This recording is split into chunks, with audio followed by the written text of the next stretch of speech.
أشهد أن لا إله إلا الله وحده لا شريك له ونشهد أن سيدنا وسندنا وحبيب ربنا وطبيبنا وطبيب قلوبنا ومولانا محمدا عبد الله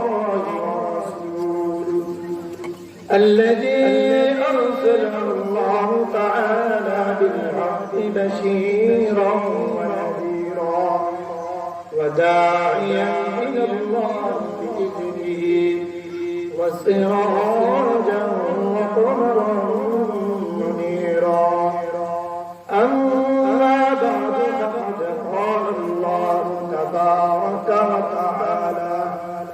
وتعالى في كلامه المجيد وفرقانه الحميد. أعوذ بالله من الشيطان الرجيم. بسم الله الرحمن الرحيم. محمد رسول الله والذين معه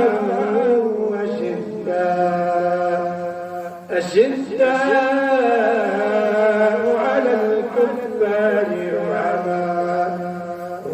رحماء بينهم. صدق الله العظيم وصدق رسوله النبي الكريم ونحن على ذلك لمن الشاهدين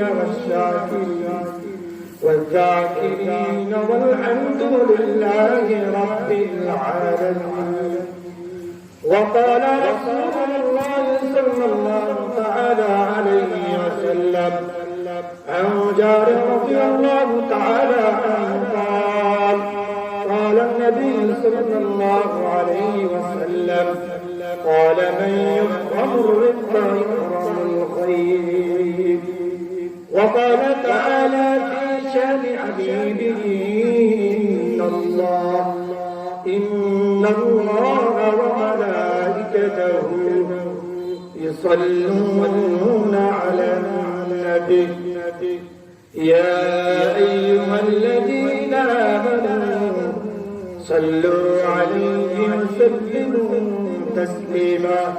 شباب العبر اللهم صل على محمد وعلى آل محمد كما صليت على إبراهيم وعلى آل إبراهيم إنك حميد مجيد.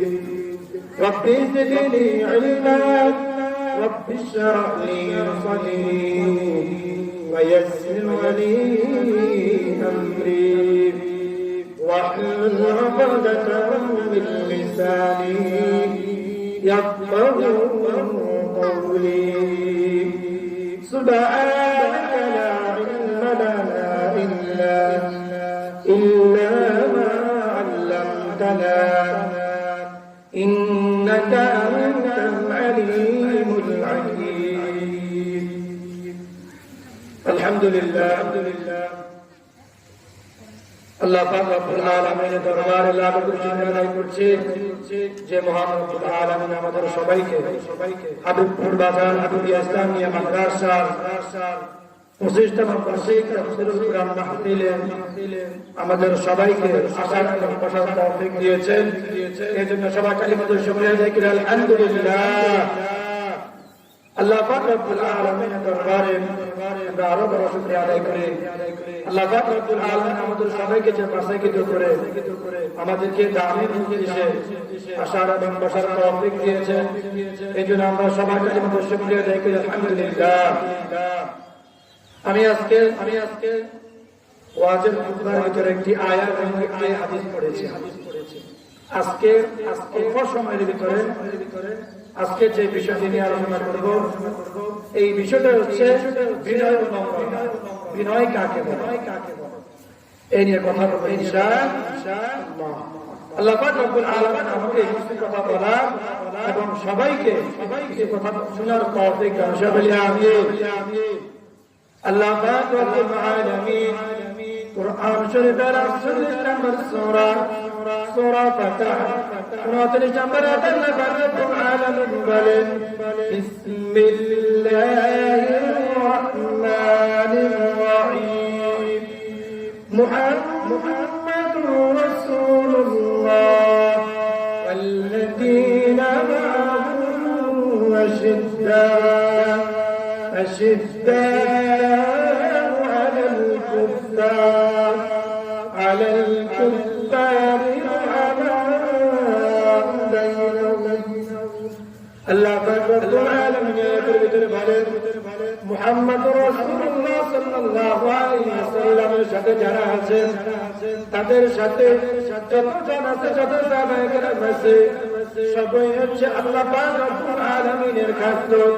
আল্লাহ পাক রব্বুল আলামিন বলেন, নবী এবং রাসূলের সাথে যারা আছে তারা সবাই সবার সাথে হচ্ছে বিনয়, তারা সবাই কাফেরদের প্রতি অনেক কঠোর।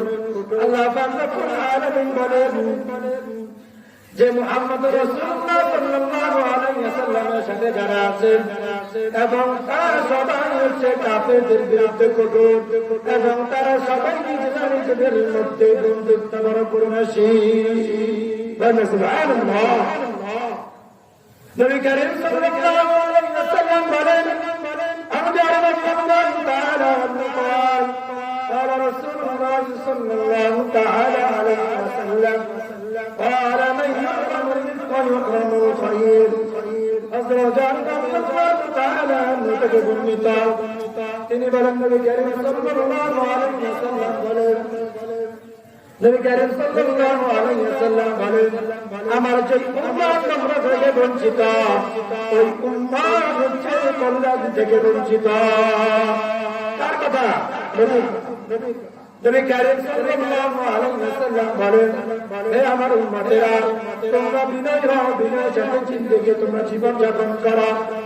হযরত আবু বকর রাদিয়াল্লাহু তাআলা আনহু হলেন ইসলামের প্রথম খলিফা। হযরত আবু বকর রাদিয়াল্লাহু তাআলা আনহু জীবনের ঘটনা। আবু বকর রাদিয়াল্লাহু তাআলা আনহু হঠাৎ একদিন মদিনা সফর করতেছিলেন, রাত্রে বেলা যখন সফর করতেছিলেন, জুতা নাই পায়ের ভিতরে, তখন হঠাৎ কি করলেন, হযরত আবু বকর রাদিয়াল্লাহু তাআলা যখন সবার খোঁজ নিচ্ছিলেন আর কি সমস্যা, তখন হঠাৎ করে ওমর রাদিয়াল্লাহু তাআলা দেখলেন একটা লোক চুপি হাঁটতেছে, পায়ে জুতা নাই। ওমর রাদিয়াল্লাহু তাআলা জিজ্ঞেস করলেন, আপনি কে? তখন দেখলেন খলিফাতুল মুসলিমিন হযরত আবু বকর রাদিয়াল্লাহু তাআলা মদিনা সফর করছেন। হঠাৎ করে ওমর রাদিয়াল্লাহু তাআলা যখন এর সাথে দেখা হয়ে গেল, ওমর রাদিয়াল্লাহু তাআলা বলেন, হে আমিরুল মুমিনিন, আপনি মদিনার খলিফা, আপনি হচ্ছেন আমিরুল মুমিনিন, আপনার পায়ে জুতা নেই কেন? তখন আবু বকর রাদিয়াল্লাহু তাআলা বলেন, আমি যদি জুতা পায়ে দিয়ে মদিনায় হাঁটি, তাহলে মদিনাতে বর্তমানরা আছে, ওই সব লোকদের খুশির ডিস্টার্ব হবে, ওই জন্য আমি জুতা পায়ে দিয়ে বলতে সুবহানাল্লাহ। আবু বকর রাদিয়াল্লাহু তাআলা এই কথা যখন বললেন, ওমর রাদিয়াল্লাহু তাআলা আশ্চর্য হয়ে গেলেন। কি রে, এটা কি বললেন?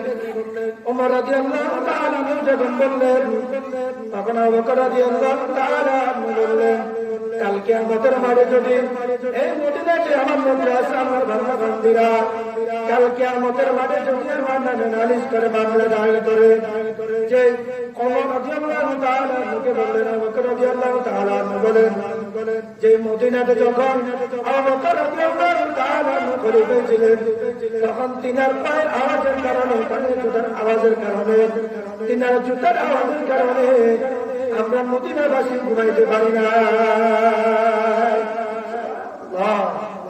কত বড় বিনয় ছিল।